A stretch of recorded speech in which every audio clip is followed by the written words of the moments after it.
बड़ी खबर के साथ शुरुआत कर रहे हैं। लोकसभा पहुंचे प्रधानमंत्री नरेंद्र मोदी। ये बड़ी खबर। इससे पहले गृह मंत्री अमित शाह को आपने सुना, जहां पर वो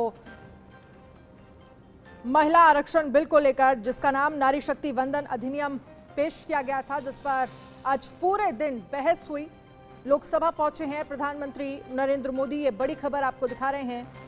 महिला आरक्षण बिल पर वोटिंग आज होगी, ये खबर भी सामने आ रही है। लोकसभा पहुंचे हैं प्रधानमंत्री नरेंद्र मोदी।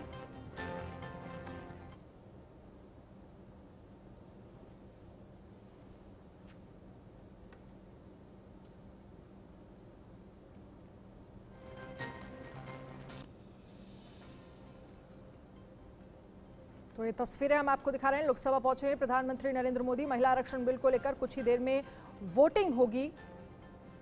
और थोड़ी देर पहले आपने गृह मंत्री अमित शाह को सुना। उनकी तरफ से कहा गया कि कैसे समाज में महिलाओं की भागीदारी बढ़ाने और उनका सम्मान बढ़ाने के लिए हम ये बिल लेकर आए हैं। उन्होंने कहा कि मैं कुछ बातों का जवाब देना चाहूंगा, किस तरह से, हालांकि उन्हें किसी भी दल को लेकर निशाना नहीं साधा। उन्होंने कहा यह संदेश देने की जरूरत है कि महिलाओं के आरक्षण के लिए पूरा देश एकमत है। उन्होंने कहा कि यह संविधान संशोधन 5वीं बार पेश हुआ है। इससे पहले 4 बार पेश हुआ था, लेकिन तब ऐसा क्या हुआ कि ये पास नहीं हो पाया। देवेगौड़ा जी से लेकर मनमोहन जी ने इस पर प्रयास किया, लेकिन ये पास नहीं हुआ। आखिर ऐसी कौन सी वजह थी? क्या मंशा अधूरी थी, या कुछ लोगों ने इसे पास होने नहीं दिया? बिना नाम लिए उन्होंने तमाम राजनीतिक दलों पर निशाना भी साधा। तो लोकसभा पहुंचे प्रधानमंत्री नरेंद्र मोदी। शक्ति वंदन बिल पर पर्ची से वोटिंग होगी। आपको बता दें, कुछ ही देर में शक्ति वंदन बिल पर पर्ची से वोटिंग होनी है। प्रधानमंत्री नरेंद्र मोदी लोकसभा पहुंच गए हैं। आज पूरे दिन इस बिल को लेकर चर्चा की गई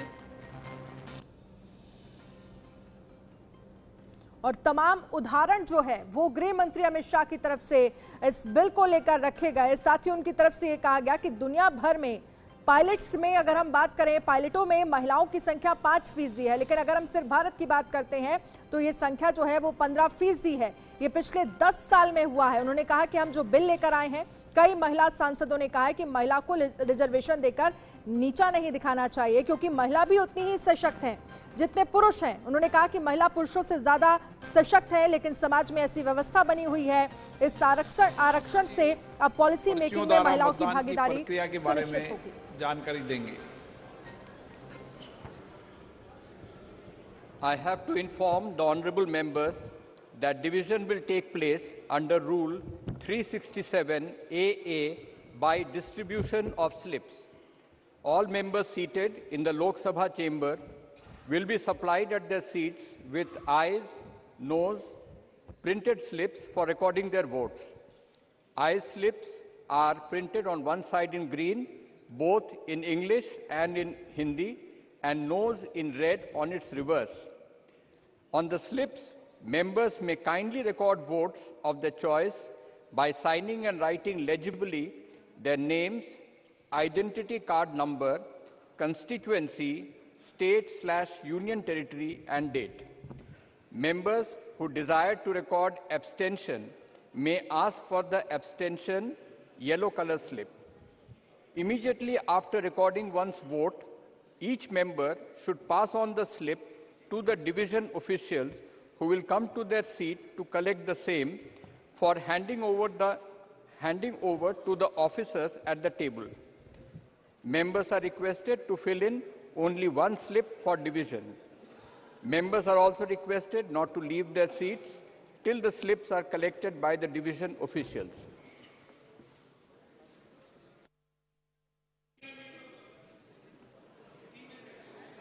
पर ये समझाया जा रहा था कि किस तरह से वोटिंग जो है वो की जाएगी। एक पर्ची जो है वो दी जाएगी और तमाम जानकारियां जो है वो सांसद को पर्ची में देनी होगी।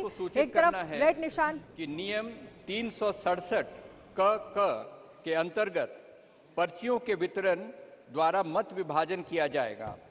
लोकसभा कक्ष में बैठे सभी सदस्यों को अपने मतों को अभिलिखित कराने के लिए मुद्रित हाँ/ना पर्चियां उनके स्थानों पर उपलब्ध कराई जाएंगी। पर्ची के एक तरफ हरे रंग में हाँ और दूसरी तरफ लाल रंग में ना अंग्रेजी और हिंदी दोनों भाषाओं में मुद्रित हैं। सदस्य कृपया पर्ची में अपनी पसंद का मत अपने हस्ताक्षर करके तथा अपना नाम, पहचान पत्र संख्या, निर्वाचन क्षेत्र, राज्य, संघ राज्य क्षेत्र और तारीख का स्पष्ट रूप से उल्लेख करते हुए अभिलिखित करें। जो सदस्य मतदान में भाग न लेने वाला मत अभिलिखित करना चाहते हैं, वे मतदान में भाग न लेने वाली पीले रंग की पर्ची की मांग करें।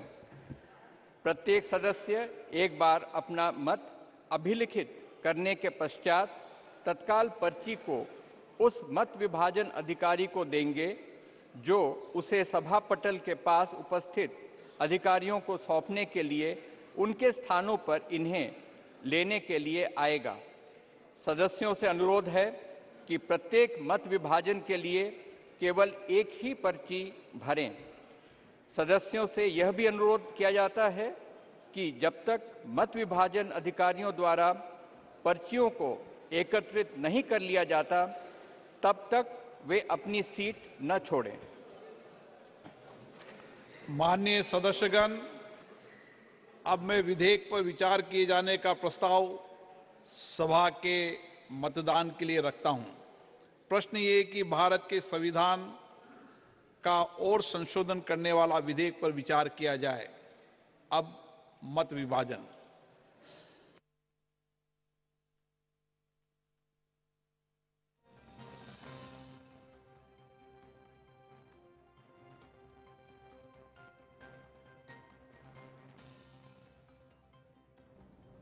तो जनरल सेक्रेटरी की तरफ से ये जानकारी दी गई है कि देखिए, एक तरफ रेड कलर का निशान होगा जिसमें ना लिखा होगा, एक तरफ ग्रीन होगा जिसमें हाँ लिखा होगा, और जो लोग इस पूरे वोटिंग प्रोसेस में भाग नहीं लेना चाहते हैं वो येलो पर्ची की मांग करें, जो इस बिल को लेकर वोट नहीं करना चाहते हैं। और साथ ही हाँ की तरफ अगर आपको टिक करना होगा तो उसमें बाकायदा उस सांसद के हस्ताक्षर होंगे, कहां से सांसद चुनकर आया है ये भी लिखना होगा, आज की डेट लिखनी होगी, निर्वाचन पत्र का जो नंबर है वो लिखना होगा। और इसके साथ ही ये देखिए, पर्ची जो है वो वितरित की जा रही है तमाम सांसदों को, और आज ही इस पर पर्ची के जरिए वोटिंग हो रही है। शक्ति वंदन बिल जिसको लेकर कुछ देर पहले कैसे तमाम जानकारियां जो है वो गृह मंत्री अमित शाह की तरफ से दी गई, और बाकायदा जनरल सेक्रेटरी की तरफ से ये भी जानकारी दी गई है कि कैसे कैसे आपको वोट करना है। पर्ची के जरिए ये वोटिंग हो रही है। एक तरफ लाल निशान है जिसमें ना लिखा होगा, एक तरफ हरा निशान है जिसमें हाँ लिखा होगा। जो इस वोटिंग प्रोसेस में भाग नहीं लेना चाहते हैं उन्हें कहा गया है कि आप येलो पर्ची की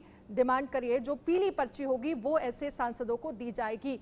और ये बताया गया है कि किस तरह से आपको वोट करना है, आपको अपने हस्ताक्षर करने हैं, कहां से आप सांसद चुनकर आए हैं वो जगह का नाम लिखना है, आज की डेट भी आपको लिखनी है, 2 हाँ या ना क्या वोट करना है। हालांकि इसको लेकर पहले ही तमाम जो विपक्षी पार्टियां हैं वो ये कह चुकी हैं कि हम इस बिल के समर्थन में हैं।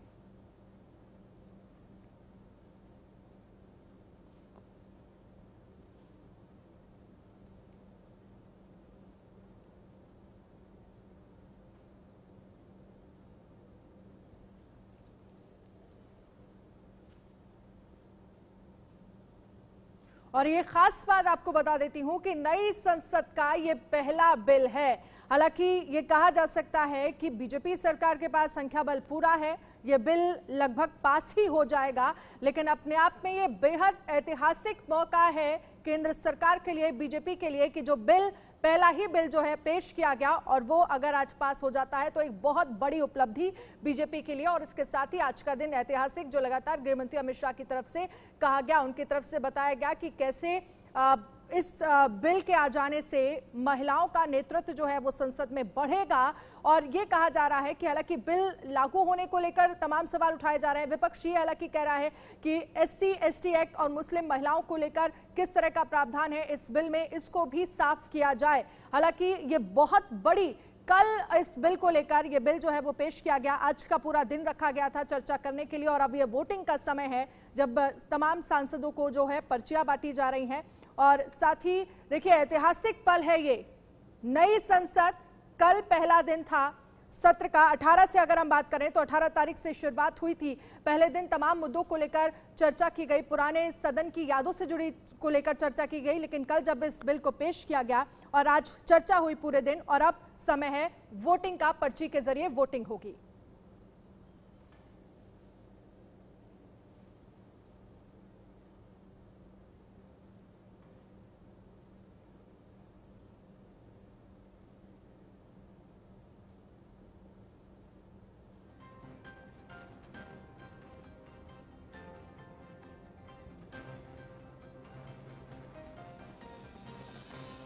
तो आपको बता दें कि अगर इस बिल को लेकर एससी और एसटी को लेकर तो प्रावधान है, लेकिन कोटे के अंदर कोटे की मांग जो है, आपको बता दें डिंपल यादव की तरफ से उठाई गई है। ओबीसी महिलाओं को लेकर क्या प्रावधान रखा गया है, इस बात का भी जिक्र किया गया है डिंपल यादव की तरफ से। और साथ ही इस पर तो ओबीसी कोटा भी दिया जाए, ये डिंपल यादव की तरफ से मांग की गई। आपको बता दें कि डिंपल यादव ने दरअसल कहा क्या था, उन्होंने कहा था कि एससी, एसटी, ओबीसी और अल्पसंख्यकों को भी इसमें शामिल करें। डिंपल यादव की तरफ से कहा गया कि हम हमेशा मांग कर रहे हैं कि इसमें एससी, एसटी, ओबीसी और अल्पसंख्यकों को भी शामिल किया जाए। जब बीजेपी सरकार का 1 दशक पूरा होने जा रहा है, अब सरकार को महिलाओं की याद आई है, इस बात को लेकर भी जिक्र उनकी तरफ से कहा गया। लेकिन और साथ ही उन्होंने कहा कि ओबीसी, एससी, एसटी और अल्पसंख्यकों को भी इसमें शामिल किया जाए। इस बिल में मुस्लिम महिलाओं को लेकर, ओबीसी को लेकर, एससी, एसटी को लेकर क्या प्रावधान है, इसको भी शामिल किया जाए, ये जिक्र किया गया था डिंपल यादव की तरफ से। हालांकि डिंपल यादव को लेकर स्मृति ईरानी निशाना साधती हुई नजर आई। बीएसपी ने भी कुछ मांगों के साथ महिला आरक्षण बिल का समर्थन किया है। बीएसपी की तरफ से क्या मांगे की गई है, ये भी सुनिए। बीएसपी सांसद संगीता आजाद ने कहा है कि पीएम मोदी द्वारा नारी शक्ति वंदन अधिनियम को पटल पर रखा गया, इसकी मांग दशकों से थी। बहुजन समाज पार्टी यानी कि बीएसपी, मैंने भी महिला आरक्षण बिल को इस पटल पर रखा।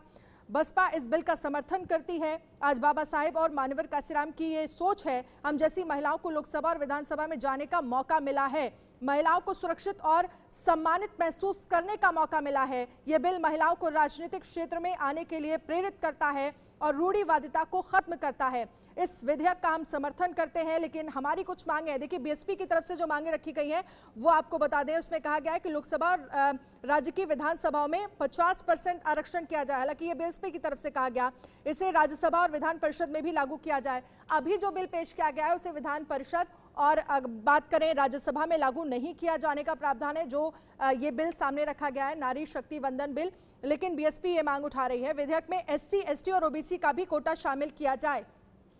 समाजवादी पार्टी की भी तरफ से ये मांग उठाई गई, जिसमें डिंपल यादव ये कहती नजर आई कि एससी, एसटी और ओबीसी का भी कोटा इसमें शामिल हो। और सेम चीज जो है वो बीएसपी की तरफ से की गई, कहा गया कि एससी, एसटी और ओबीसी का भी कोटा इसमें शामिल किया जाए। जनगणना को भी जल्द से जल्द पूरा किया जाए। इस आरक्षण को जल्द से जल्द परिसीमन और जातिगत जनगणना कराकर लागू कराया जाए। हालांकि परिसीमन के बाद जो है वो सीटें बढ़ जाएंगी, तो ये कहा जा रहा है कि हो सकता है 2029 तक ये बिल जो है वो लागू हो पाएगा, या 2029 में ऐसी संभावना है कि 33% महिलाएं जो हैं वो संसद में जाके बैठेंगी। हालांकि अभी परिसीमन की बात की जा रही है, जातिगत जनगणना का जिक्र किया जा रहा है, उसके बाद वहां की राजनीति। लेकिन विपक्ष इसको कह रहा है कि अगर आप बिल अभी लेकर आए हैं तो फिर इसे अभी क्यों नहीं लागू किया जा रहा है।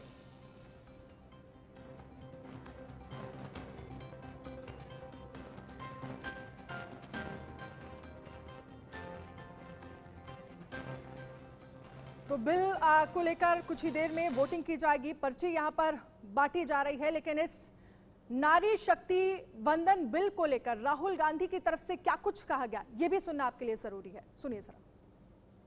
What is the participation of the OBC community in these institutions? मतलब हमारे जो इंस्टीट्यूशंस हैं उनमें ओबीसी की भागीदारी कितनी है, यह सवाल मैं पूछ रहा था। और मैंने अलग अलग इंस्टीट्यूशंस में थोड़ा रिसर्च किया। जो सेंट्रल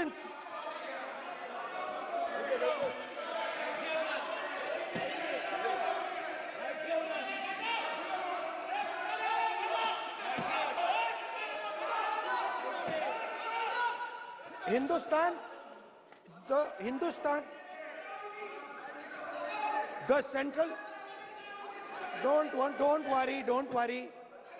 Don't be scared.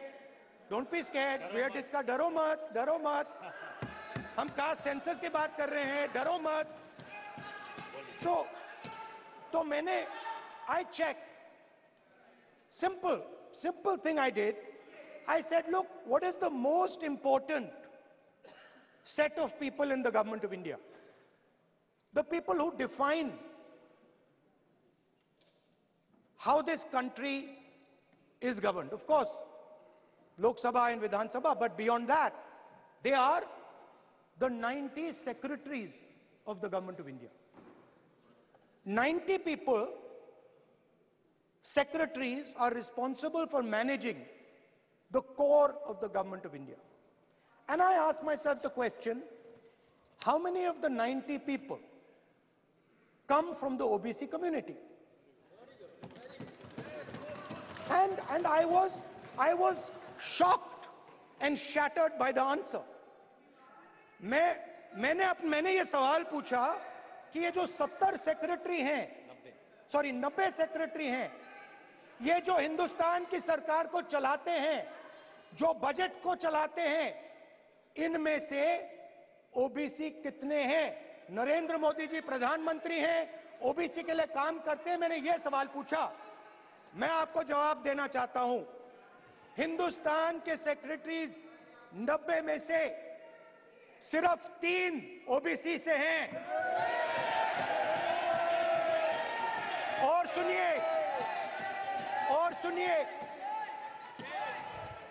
और सुनिए, नहीं घबराइए मत, डरो मत. और सुनिए, ये जो सेक्रेटरीज हैं जो ओबीसी कम्युनिटी से हैं, ये हिंदुस्तान के सिर्फ 5% बजट को कंट्रोल करते हैं. मतलब अगर हिंदुस्तान का बजट 44 लाख करोड़ का है, तो ये 2.47 लाख करोड़ मतलब 5% कंट्रोल करते हैं. और सुनिए, मैं कर रहा हूं, मैं वहीं आ रहा हूं.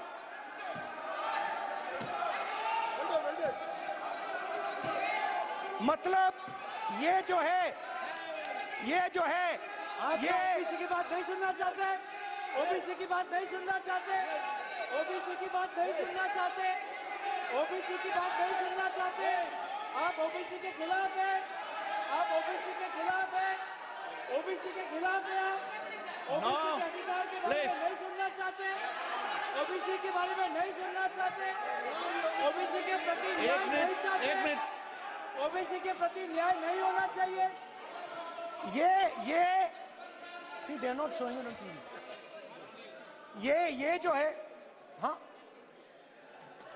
मैं माननीय सदस्य से आग्रह करूंगा. एक मिनट रुकिए. माननीय सदस्य से मैं आग्रह करूंगा, एक तो ये महिला आरक्षण बिल है, और दूसरा सभी माननीय सदस्य समान है. डरो मतो ये शब्द इस पार्लियामेंट में नहीं बोलना चाहिए.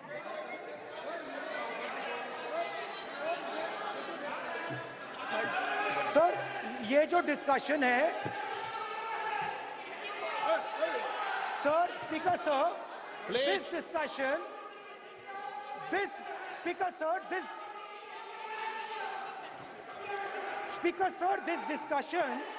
is about the transfer of power to the people of India.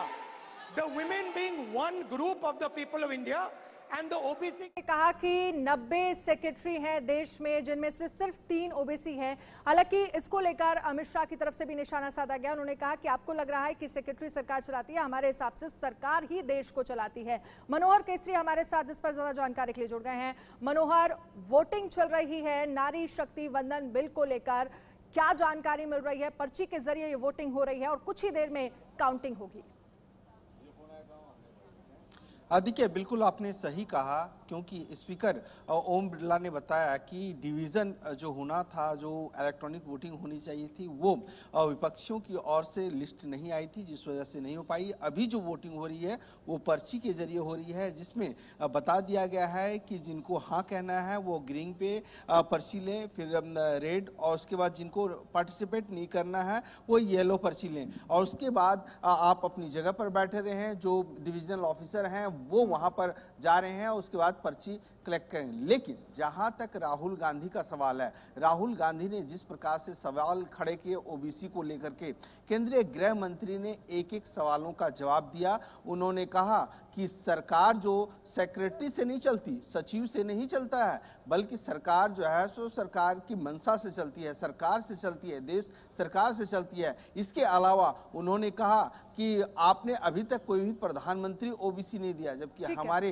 प्रधानमंत्री ओबीसी से आते हैं, हमने ओबीसी प्रधानमंत्री दिया है। इसके अलावा उन्होंने कहा कि सबसे ज्यादा आप हमारे साथ रहिएगा, आगे भी इस पर हम चर्चा करेंगे। एक छोटे से ब्रेक के लिए हमें रुकना पड़ रहा है, लगातार खास पेशकश जारी है। प्रस्ताव की कुल सदस्य संख्या के बहुमत द्वारा सभा के उपस्थित और मतदान देने वाले सदस्यों के कम से कम 2/3 बहुमत द्वारा पारित हुआ।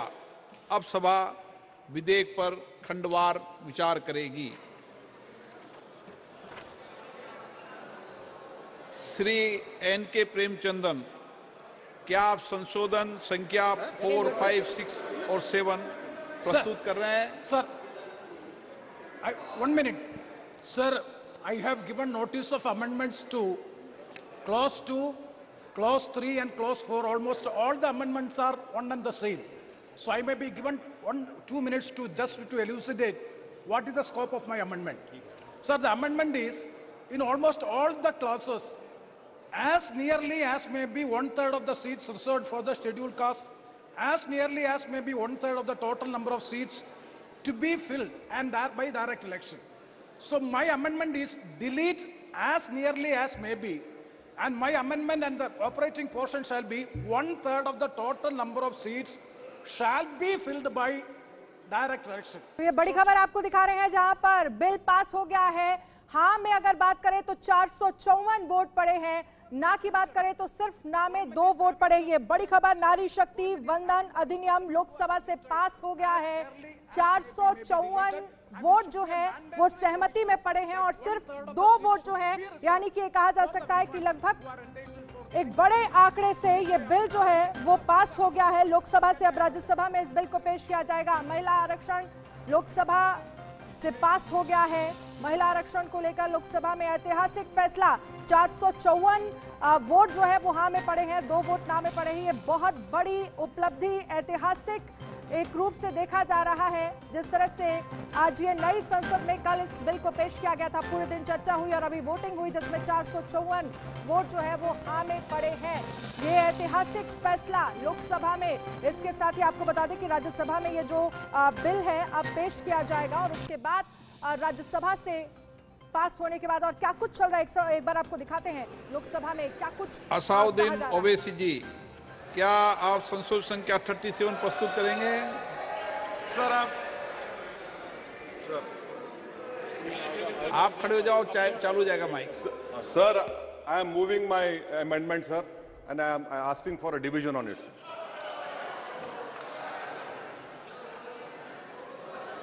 आपके पक्ष में कोई नहीं है।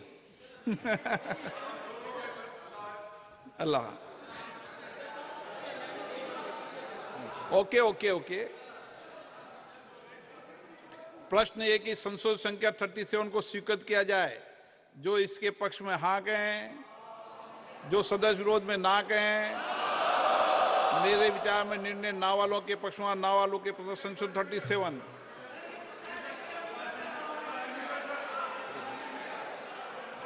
लोबियां पहले से खाली, अब खंड 2 को सभा के मतदान के लिए रखता हूं।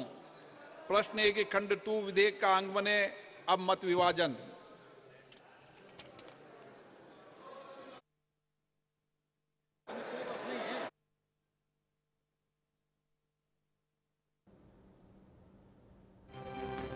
तो महिला आरक्षण आरक्षण बिल लोकसभा से पास हो गया। पूरे दिन भर की चर्चा की अगर हम बात करें तो जिस तरह से जो विपक्षी पार्टियां हैं वो भी नारी शक्ति वंदन बिल का स्वागत कर रही थी और कहीं ना कहीं एक तरह से ये पहले से ही अनुमान लगाया जा रहा था कि सर्वसम्मति के साथ ये कहा जा सकता है कि ये बिल जो है वो पास होता हुआ नजर आएगा। 454 वोट जो है वो इस बिल के पक्ष में पड़े हैं, सहमति में पड़े हैं और लगभग कहा जा रहा है कि 2 वोट जो है वो ना में पड़े हैं। लेकिन इन सब के बीच ये ऐतिहासिक फैसला और जिस तरह से ये बिल जो है वो पास हुआ है वो एक बड़ी उपलब्धि भी कहा जा सकता है इस वक्त सरकार के लिए, क्योंकि आपको याद होगा 2010 में जब ये बिल को पास कराने के लिए किस तरह से मिजाज जो है वो बदला है। इस बार अगर हम देखें 2010 के हिसाब से देखा जाए तो लोगों का नजरिया भी बदला है, इन सांसदों का ही नजरिया बदला है, क्योंकि जब 2010 में वोटिंग हो रही थी तब समाजवादी पार्टी के सांसद जो कि स्पीकर उखाड़ने की, वहां से माइक उखाड़ने की कोशिश की थी और साथ ही पेन छीनने की कोशिश की थी। और आपको याद होगा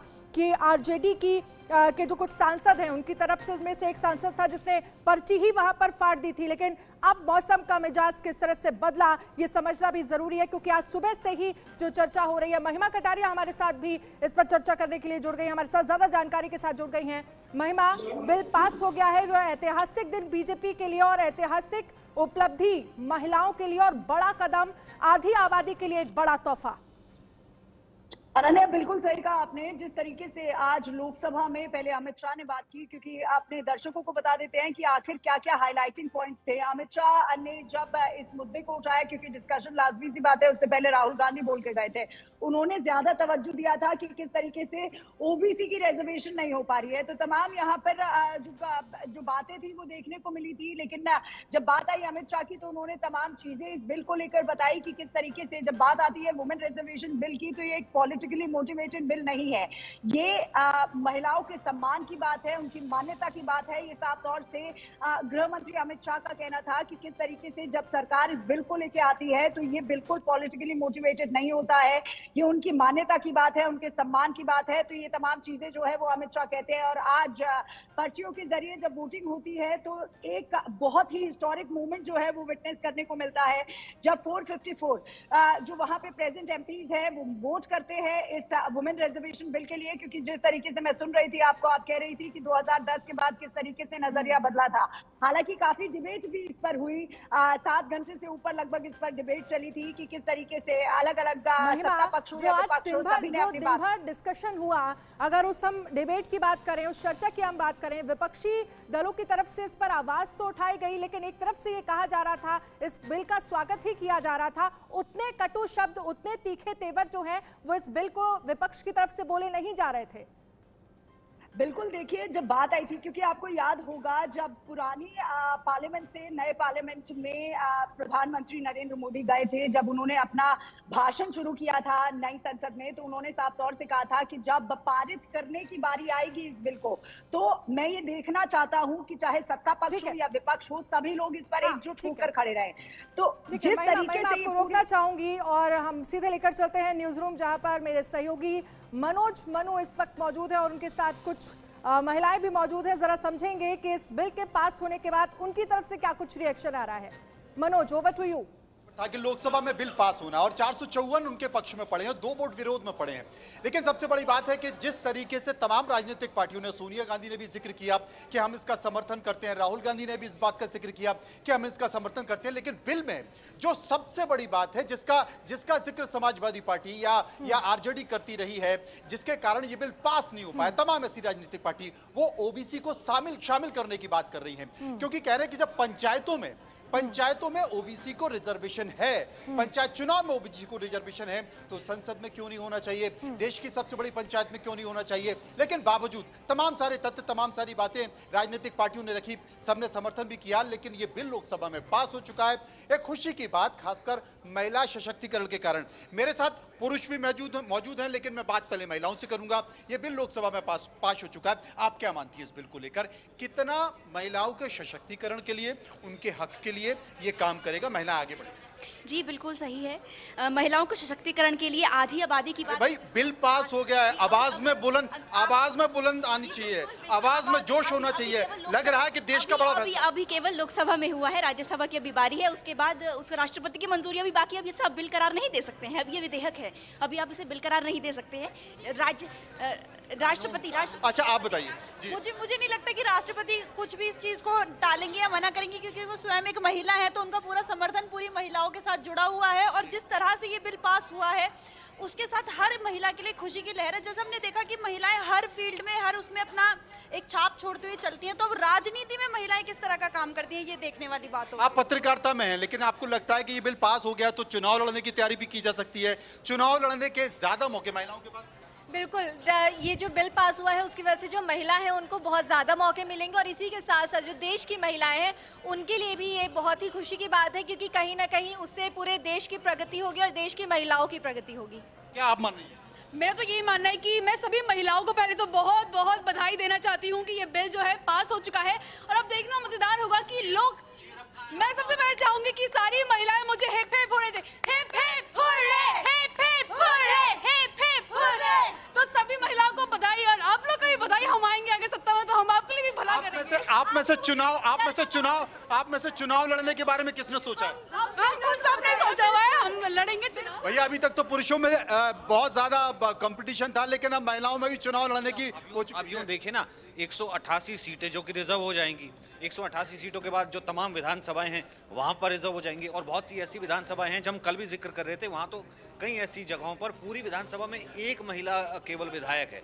वहां पर भी जो 33% जब पड़ेगी कैंडिडेट्स की ज़रूरत, वो कैंडिडेट्स जो कि उस अपने टैलेंट के हिसाब से, अपनी क्वालिफिकेशन के हिसाब से ठीक हों, तब तो इस तरह के कैंडिडेट्स का चुनाव होगा। इसलिए उत्साहित हैं भैया, इनका नंबर आएगा। मतलब जो तमाम सीटें हैं जहां से पुरुष अब तक सांसद है, विधायक हैं, उनसे ये कहता नजर आएगा भाई साहब थोड़ा साइड में होइए, महिलाओं को आगे दीजिए। अब ना ये क्या कंपटीशन बढ़ गया है पुरुषों के लिए भी और महिलाओं के लिए भी। अब उनको आगे बढ़ने से कोई नहीं रोक सकता किसी भी जगह पे भी। यहाँ सबसे बड़ी जो प्रॉब्लम है, जो ये महिलाएं खुश हो रही है, इनकी खुशी के पीछे एक और बड़ी प्रॉब्लम है, क्योंकि जितने भी नेता है ये सब अपनी महिलाओं को आगे कर देंगे। जिन जिन सीटों पे ये महिलाएं खुश हो रही कि मैं चुनाव लड़ूंगी, लेकिन नेता ही लोग जो है अपने घर के लोगों का परिवार। आप क्या बताएं? चुनने वाली तो जनता है, जनता का जिस पे विश्वास होगा जनता उसको चुनेगी, चाहे पति अपनी पत्नी को कितना धक्का दे दे, जब तक जनता नहीं चाहेगी। अब परिवारवाद खत्म हो चुका है मोदी जी की गवर्नमेंट में, तो परिवारवाद का तो भूल ही जाइए सर। आप बताइए। मेरे लिए तो नेता बनने के रास्ते खुल गए हैं, इतनी खुश हूँ कि मैं अभी ये इसका डाइजेस्ट नहीं कर पा रही है। मैं तो यही कहूंगी कि तब की तब देखी जाएगी क्या होने वाला है। फिलहाल इतने लंबे समय से ये जो रखा हुआ था, ये बिल अब ये पास हो चुका है, तो हमें इसी में बहुत ज्यादा खुशी है। लोकसभा में पंचायतों में जो महिलाएं पहले पंचायत में अध्यक्ष होती थी, उसके बाद उनके पति काम किया करते थे, उनके लिए भी एक बहुत बड़ा एक ये बुलंदी है कि जिस तरह से पहले महिलाएं पति काम ना करे, इसके लिए कोई बिल नहीं आया अभी तक। वो मैं नहीं कह रही, इसके लिए वो मैं नहीं कह रही हूँ, पर महिलाएं पंचायत में आगे होती थी, पर उसके बाद काम पुरुष किया करते थे, उनके पति किया करते थे। ऐसा भी ऐसी बहुत सारी खबरें सामने आती हैं। बहुत सारी खबरें आई हैं, क्योंकि वहाँ कहीं ना कहीं शिक्षा का अभाव था। क्योंकि मुझे 8 बजे के बुलेटिन के लिए जाना है, मुझे एक लास्ट कमेंट दे दीजिए जिसका जिक्र हम कर रहे थे। एक टेक्निकल पॉइंट पर जिक्र करते हैं। हालांकि अमित शाह ने अपने भाषण में जो जवाब देते हुए चर्चा का इसका जिक्र किया, उन्होंने कहा कि हमारे 20 से ज़्यादा जो हैं वो मंत्री हैं और एमपीज जो हैं वो ओबीसी हैं। उन्होंने कहा कि हमारे 100 से ज़्यादा जो एमएलएज हैं तमाम विधानसभा में वो ओबीसीज हैं। तमाम ओबीसीज को लेकर के हमारी पॉलिसीज है। आपके पास मैं आऊंगी, हमारे साथ महिमा भी है इस वक्त। एक बार महिमा का भी मैं कमेंट लेना चाहूंगी कि देखिए हम देख रहे हैं किस तरह से न्यूज रूम में तो जश्न का माहौल है, हिप हिप हुर्रे वहां पर हो रहा है। जिस संसद को मेल डोमिनेटिंग कहा जाता रहा है, 33% महिलाएं वहां पर जब पहुंचेंगी तो तस्वीर बहुत हद तक बदल जाएगी। आप क्या सोचती हैं? अनन्या बिल्कुल सही कहा आपने। जब बात आती है वुमेन रिजर्वेशन बिल की, तो आपने जिस तरीके से मैं और आप बात कर रहे थे कि चाहे सत्ता पक्ष हो या विपक्ष हो, सभी लोग बहुत खुश हैं। सभी लोगों ने इस पूरे जो बिल है उसका समर्थन भी किया था। लाजमी सी बात है, एक बहुत ही हिस्टोरिक मूवमेंट जो है वो आज रचा गया है। किस तरीके से वुमेन रिजर्वेशन बिल जो है 33% हो गया। तो ग्लोबली भी अगर इंडिया में वुमेन रिजर्वेशन की बात करते हैं तो इंडिया का नंबर महिमा आप हमारे साथ रहिएगा, आगे भी इस पर हम लगातार चर्चा करेंगे। एक छोटे से ब्रेक के लिए रुकेंगे, फौरन हाजिर होंगे। लगातार इंडिया न्यूज पर एक खास पेशकश जारी है, किस हद तक और कैसे तस्वीर जो है वो आगे बदलेगी और ये ऐतिहासिक दिन के रूप में कहीं ना कहीं देखा जा रहा है। निर्णय ना वालों के पक्ष में संतोष का अस्वीकृत हुआ। श्री E.T. मोहम्मद बशीर जी, क्या आप संशोधन संख्या 39 प्रस्तुत कर रहे हैं? नो। I.B. ईडन जी, क्या आप संशोधन संख्या 41 प्रस्तुत कर रहे हैं? को दिखा रहे हैं जहां पर नई संसद ने इतिहास रच दिया है। 27 साल में जो नहीं हुआ, आज वो बिल लोकसभा से पास हो गया है और कल ये कहा जा रहा है कि राज्यसभा में ये नारी शक्ति वंदन बिल जो है वो पेश किया जाएगा। राज्यसभा से भी पास हो जाने के बाद ये राष्ट्रपति के पास सहमति के लिए जाएगा और राष्ट्रपति के हस्ताक्षर होने के बाद ये बिल बन जाएगा कानून। लेकिन आज तक महिलाओं की बेहतरी के लिए जो कदम उठाए गए वो एक सही दिशा में किस तरह से आज आगे बढ़ता हुआ नजर आ रहा है। जब एक समय के बाद 33% महिलाएं जो है वो संसद में नजर आएंगी, महिला सांसदों के तौर पर प्रतिनिधित्व करते हुए नजर आएंगी और अपनी बेहतरी के लिए किस तरह से कदम उठाते हुए और साथ ही तमाम कानूनों में अपना साथ और अपनी बात प्रमुखता से रखते हुए भी नजर आएंगी। लेकिन इन सब के बीच 2/3 जिस आंकड़े को लेकर उम्मीद जताई जा रही थी, 2/3 454 वोट जो है वो इस बिल के पक्ष में पड़े हैं और साथ ही 2 वोट जो है वो ये कहा जा सकता है कि इस बिल ना के रूप में पड़े हैं या ये कहा जा सकता है कि सहमति नहीं थी 2 लोगों की। लेकिन इन सब के बीच अपने आप में ये कहा जा सकता है कि आज इस नई संसद में जब पहला ही बिल पेश किया गया, लोकसभा से ये बिल जो है वो पास हो गया है। इतिहास के तौर पर, ऐतिहासिक कदम के तौर पर यह देखा जा रहा है बीजेपी की तरफ से।